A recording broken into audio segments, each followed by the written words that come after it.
Hello दोस्तों, कैसे हैं सब। मेरा नाम है हिमांशु और मैं स्वागत करता हूं आप सबका आपके अपने चैनल कॉमिक वर्ल्ड पर। तो चलिए दोस्तों, शुरू करते हैं। राज कॉमिक्स में योद्धा सीरीज की अगली कॉमिक्स जान लड़ा दूंगा का पहला भाग। जंगल में जैसे सिंह अपने शिकार की घात पर बैठता है, ठीक वैसे ही राजनगर पागल खाने के सामने वह यह शख्स घात लगाए बैठा हुआ है।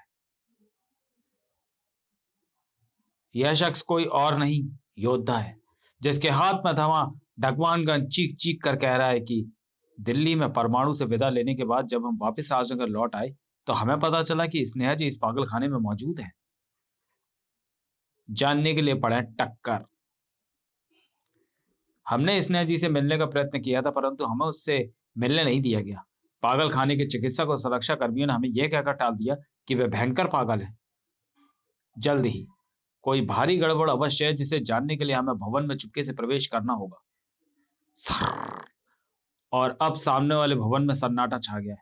हमें कार्यशील हो जाना चाहिए और अब सामने जाना चाहिए। छत पर पहुंचने के बाद योद्धा ने सीढ़ियां उतरने में एक क्षण भी नहीं गंवाया, लेकिन जल्दी उसे ठिठक जाना पड़ा। ओ नहीं, शत्रु।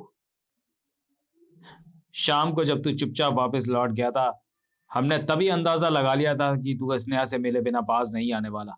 हमें पता था तू आएगा, इसलिए हम तेरे स्वागत के लिए खड़े हैं। अपने संयम को जरा भी नहीं टिकने दिया योद्धा ने। देखिए मित्रों, हम शांति से स्नेहा जी से मिलना चाहते हैं।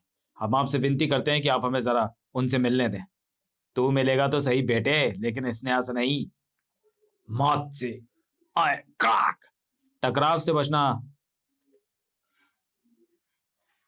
चाहते थे हम, परंतु लगता है अब हमें अपनी सोच बदलनी होगी। आओ साले, वे तेरी हड्डियां। आह! क्षमा करें मित्र, ना तो हमें अपशब्द कहने की आदत है और ना सुनने की। कृपया रास्ते से हटिए। भाग। आप भी हटिए। अब अपने दांतों की तरह ही अब अगर अपनी ये खोपड़ी तोड़वाना नहीं चाहते मित्र, तो कृपया बताइए कि इस पागल खाने में स्नेह जी हमें कहाँ मिलेंगी। मुझे छोड़ दो। मैं बताता हूँ। नहीं, मैं तुम्हें खुद उस तक लेकर चलता हूँ। वह रही। धन्यवाद। और भाग। शुभ रात्रि। सो जाइए। उस बदमाश को बेहोशी की दुनिया में पहुंचाकर योद्धा सलाखों के पीछे मौजूद उस स्नेहा के पास पहुंचा, जो फटी फटी आंखों से उसे ही देख रही थी। स्नेहा जी, आप हमें इस तरह क्यों देख रही हैं? ये हम हैं, आपके मित्र।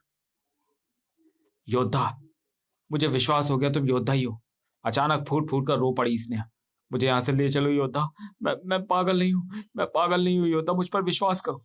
हमें आप पर पूरा विश्वास है स्नेहा जी। चिंता ना कीजिए, हम आपको अपने साथ लेकर ही जाएंगे। तुम मुझे लेकर जाओगे योद्धा? लेकिन कैसे? ये मोटा ताला, ये मोटी मोटी सलाखें, ये कहाँ रोक पाएंगे हमें? ये कहाँ रोक पाएंगे हमें? ताक। आइए देवी जी। कुछ देर बाद। अब आप मुझे आराम से बताइए कि ये सब कैसे हुआ। मैं नशीले पदार्थों की ऐसी आदी हो चुकी थी कि उनके बिना मेरा खड़ा रहना तक मुश्किल हो गया। दीदी को जब इस बात का पता चला तो डॉक्टर के कहने पर मेरे इलाज के लिए उन्होंने ड्रग्स लाने का फैसला कर लिया। लेकिन दीदी ड्रग्स लेकर मेरे पास नहीं पहुंच पाई। उन्हें रास्ते में ही गिरफ्तार करके जेल भेज दिया गया और इधर नर्सिंग होम में मेरा अपहरण कर मुझे पागल खाने पहुंचा दिया गया। मैं और जेल में दीदी के पास यह सूचनाएं पहुंचा दी गई कि मैं पागल हो गई हूँ। दीदी ये सब बर्दाश्त ना कर सकी। उन्होंने कबूल उन्होंने कानून और अपनी संस्था को इसका दोषी माना। वह किसी को सहायता वह किसी की सहायता से जेल तोड़कर भागने में सफल हो गई। अब दीदी कहाँ है, कैसी है, कुछ नहीं पता। ओह, इसका तात्पर्य मेरे पीछे से आपके जीवन में एक बड़ा तूफान आया। किसी ने दीदी के साथ कोई गहरी चाल चली है जिसमें दीदी पूरी तरह फंस गई है। अरे स्नेहा जी, ये आपको एकाएक क्या हो गया? ओह, ये तो जल बिन मछली की भांति तड़पने लगी। आह, मेरा शरीर जल रहा है। मुझे ड्रग्स चाहिए। उफ, नशीले पदार्थों ने इनकी क्या दशा बना दी है। इन्हें शीघ्र ही ले जाना होगा चिकित्सालय।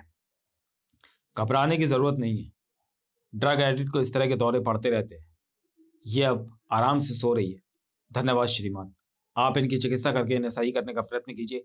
तब तक हम उन दुष्टों को ढूंढते हैं जो इनकी दशा के उत्तरदायी हैं। सिटी कॉलेज में। देख से आना है। इधर तो अपन को मारना शुरू करेगा, उधर अपन के साथ ही पुलिस बुला लेंगे।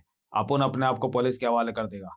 फिर पुलिस के हाथों अपन कैसे छूटता है ये अपन का सरदर्द है। लेकिन इस बात का गारंटी है, तू अपन से कुछ नहीं जान पाएगा। हाँ, एक शर्त है। अगर तू उसको मान ले तो टोनी तेरे हर सवाल का जवाब देगा। कैसी शर्त? तू अपन और अपन के फ्रेंड्स के हाथों से 20 मिनट, सिर्फ 20 मिनट का मार खा ले। कसम से 20 मिनट बाद अपन तेरे को सब बता देगा। बोल क्या कहता है? योद्धा सोच में पड़ गया। अगर हम श्रीमान टोनी की शर्त स्वीकार नहीं करते हैं तो वे पुलिस को बुला लेंगे और पुलिस के हस्तक्षेप के बाद हम अपने उद्देश्य से थोड़ा पिछड़ जाएंगे। तो फिर हम क्या करें? हम आपकी सौगंध पर विश्वास करके आपकी शर्त स्वीकार करते हैं श्रीमान टोनी। Very good. भाग। टोनी के साथ ही उसके साथी भी योद्धा पर टूट पड़े। लोग फ्रेंड्स, 20 मिनट में बहुत पहले ही अपना आत्मा परमात्मा के आंगन में कबड्डी खेलती नजर आनी चाहिए। थक थक। हमें ऐसा नहीं है, पीड़ा तो हो रही है, परंतु मैडम एक्स और स्नेहा जी की तबाही के जिम्मेदारों को दंड देने के लिए हमें इस पीड़ा को सहना ही होगा। योद्धा अपने आप को ज्यादा देर तक संभाले ना रख सका था और जैसी की उम्मीद थी, अब बिड़ू 20 मिनट से पहले ही लुढ़क गया। वैसे अगर ये 20 मिनट तक रुक भी जाता तो अभी क्या होता? मैं कौन सा इसे बता देता कि सारा माल कहाँ से आता और सप्लाई करने वाला बड़ा बाप कौन है। साला अपुन की कसम पर विश्वास किया।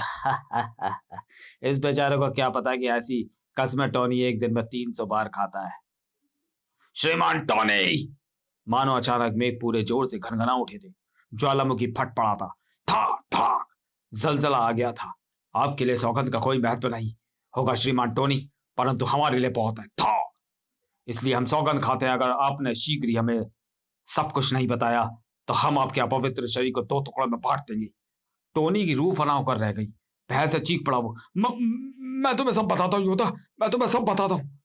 फिर तो ऐसे चालू हुआ टोनी जैसे टेप रिकॉर्डर चालू होता है। जल्द ही अगर आपका पता एक शब्द भी गलत हुआ श्रीमान टोनी, तो हम आपको पाताल से भी खोज निकालेंगे।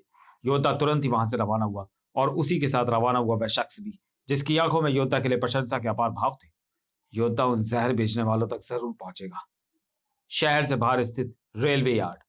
यहाँ हर समय मालगाड़ियों से माल चढ़ाने और उतारने का सिलसिला जारी रहता है, लेकिन रात में इसमें अच्छी खासी तेजी आ जाती है, क्योंकि रात के काले अंधेरे में यहाँ मौजूद होते हैं काला धंधा करने वाले कुछ सफेद पोश लोग।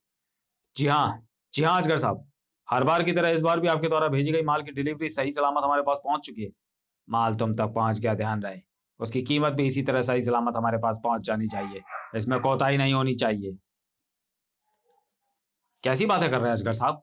भला मैं ऐसा क्यों सोचूंगा, सॉरी करूंगा? मैं क्या जानता नहीं कि विषधर गिरोह से धोखा करने वाले की नसों से खून निकालकर उसमें जहर भर दिया जाता है। गुड, खटाक, जल्दी करो। सारा माल जल्दी उतारो। सप्लायर अपना अपना माल लेने यहाँ आते ही होंगे। आज यहाँ कोई नहीं आएगा श्रीमान, क्योंकि आज यहाँ योद्धा पहुंचा है। तो चलिए दोस्तों, वीडियो को यहीं समाप्त करते हैं और मिलते हैं योद्धा सीरीज की कॉमिक जान लड़ा दूंगा के दूसरे और अंतिम भाग में अगले वीडियो में। तब तक के लिए धन्यवाद।